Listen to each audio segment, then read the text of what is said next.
This week, NCPR is exploring Black history in the North Country.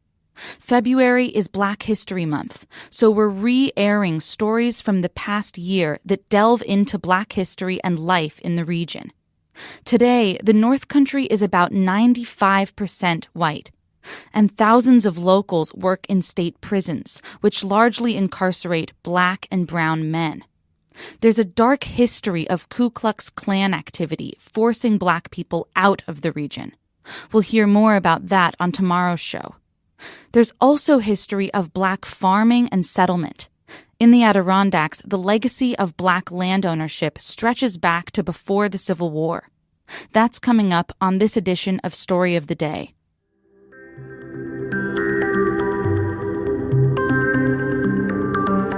Support for Story of the Day comes from Pearsall Wealth Management at UBS Wealth Management USA, subsidiary UBS AG, member FINRA SIPC, 1 Broad Street, Glens Falls.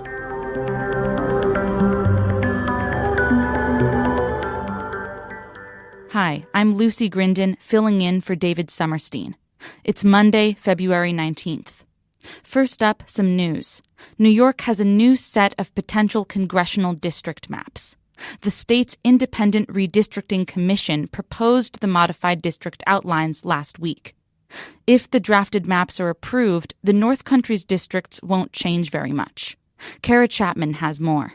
According to the Associated Press, the proposed new congressional maps make modest changes to 3 competitive districts in central New York and the Hudson Valley, but they don't substantially change the state's other 23 districts, including those in the North Country.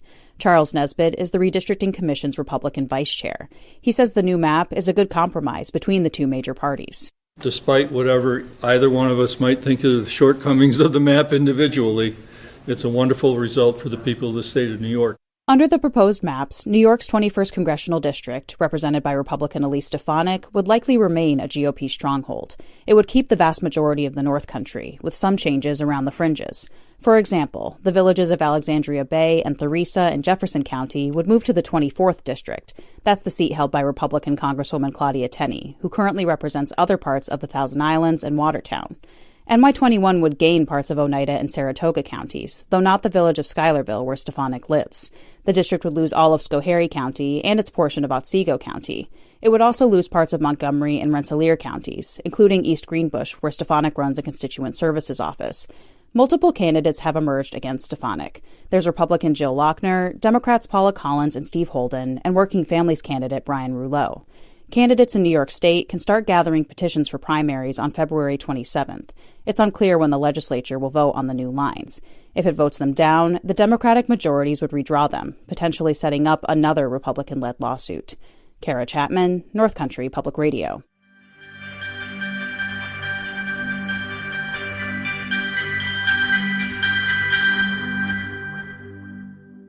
Recent research has uncovered more information about the history of Black land ownership in the Adirondacks, starting before the Civil War.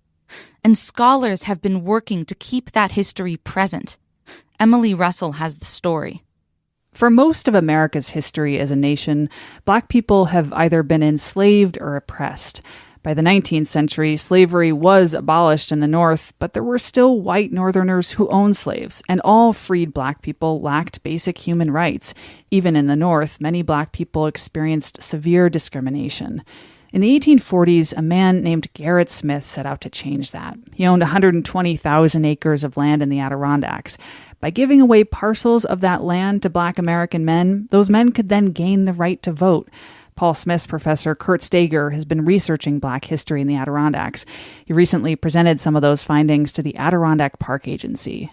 The basic idea was to bring people of diverse backgrounds onto the land to live together and build communities out of mutual respect as neighbors and facing common challenges, which I think actually fits the theme of the Adirondack Park now as well. But it was much more ambitious back then. That ambitious settlement became known as Timbuktu.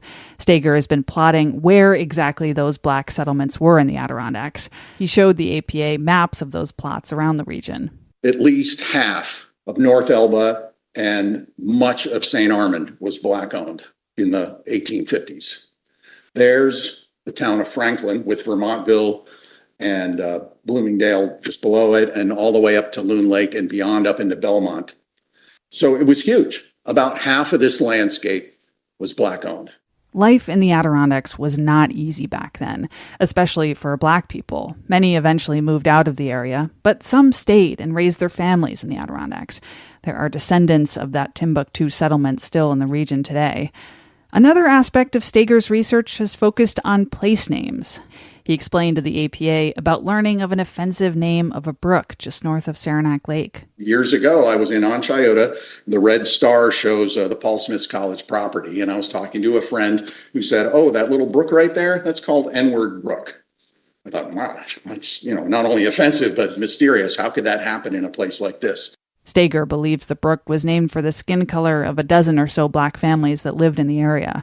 So he and some other folks worked to change that name. They got support from students, faculty, and staff at Paul Smith College, as well as the Vermontville Town Council and county officials. They wrote to the U.S. Board on Geographic Names and were successfully granted permission to change the name to John Thomas Brook.